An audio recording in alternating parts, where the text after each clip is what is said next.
Shalom saudara-saudara terkasih dalam Tuhan kita Yesus Kristus. Perkenalkan, nama saya Ifado, umur saya 25 tahun, asal paroki Salib Suci Ngabang, Keuskupan Agung Pontianak. Semoga kita selalu diberikan kesehatan oleh Tuhan kita Yesus Kristus dan selalu diberikan kebahagiaan. Amin. Tuhan sertamu. Inilah Injil suci kita, Tuhan kita Yesus Kristus menurut karangan Santo Matius. Dimuliakanlah Tuhan. Sekali peristiwa, sesudah itu Yesus segera memerintahkan murid-muridnya naik ke perahu dan mendahulinya ke seberang.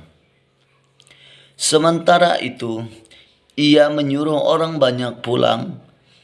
Dan setelah orang-orang banyak itu disuruhnya pulang, Yesus naik ke atas bukit untuk berdoa seorang diri.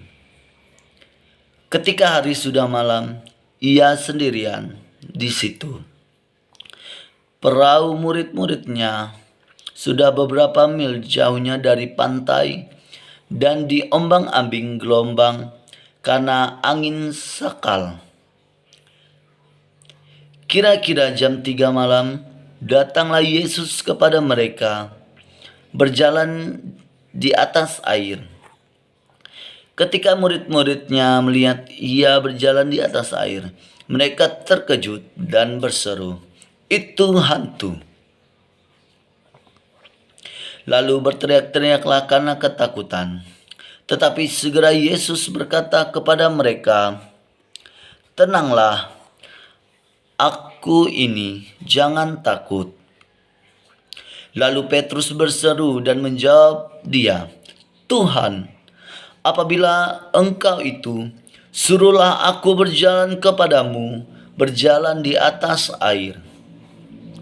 Kata Yesus, "Datanglah."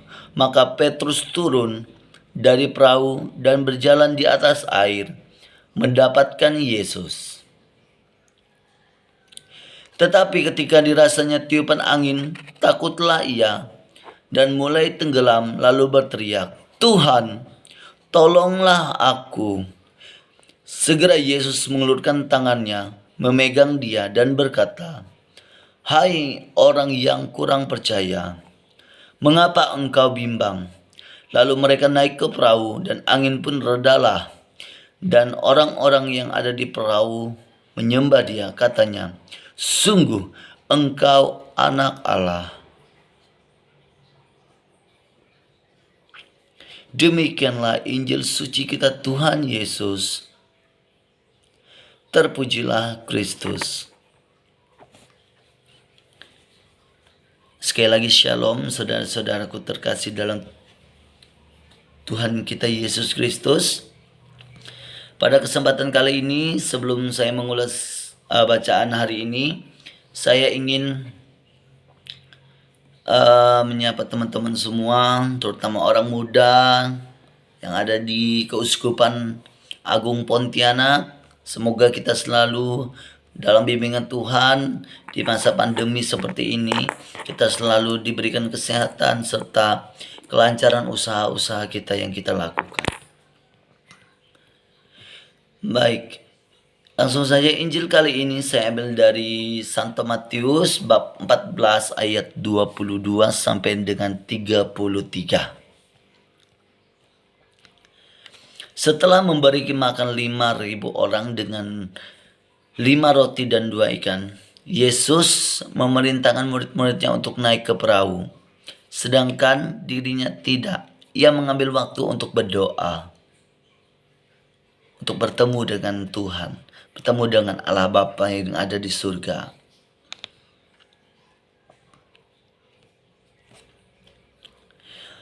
Setelah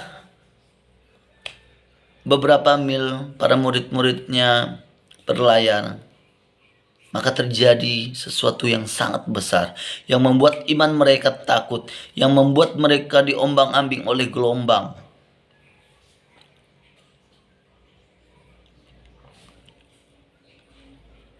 yaitu adalah angin sakal. Angin sakal ini adalah angin yang datang tanpa ada gejala, tanpa ada tanda-tanda seperti tsunami pada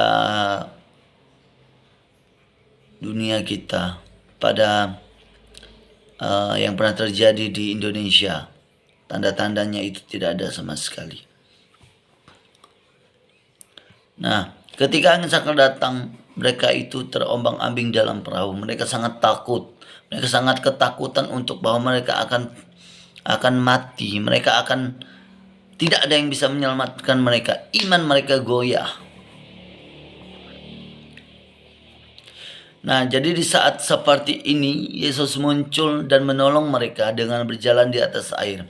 Murid-muridnya sangat ketakutan. Nah, ketika mereka sangat ketakutan, lalu mereka mendapati bahwa ada orang yang berjalan ke arah mereka.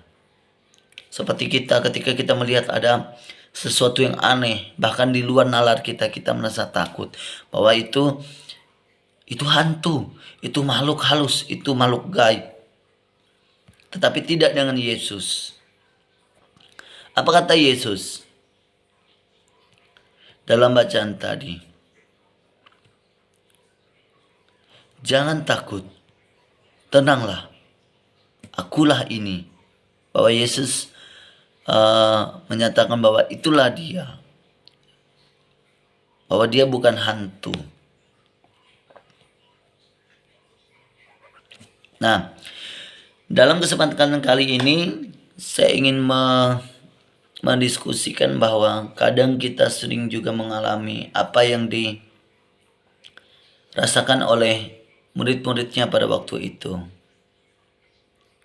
Banyak sekali hal-hal yang membuat iman kita goyah, membuat kita tidak percaya akan Tuhan, membuat kita merasa takut. Bahkan ketakutan itu yang sering menjadi ancaman bagi kita. Salah satunya adalah ketika kita berumah tangga.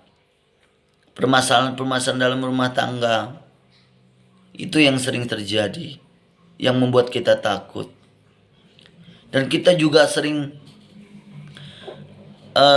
memutuskan hubungan kita, bukan memutuskan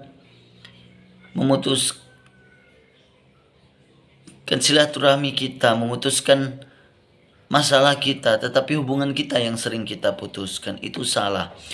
Pepatah pernah mengatakan bahwa ketika kita dilukai oleh suatu benda yang tajam,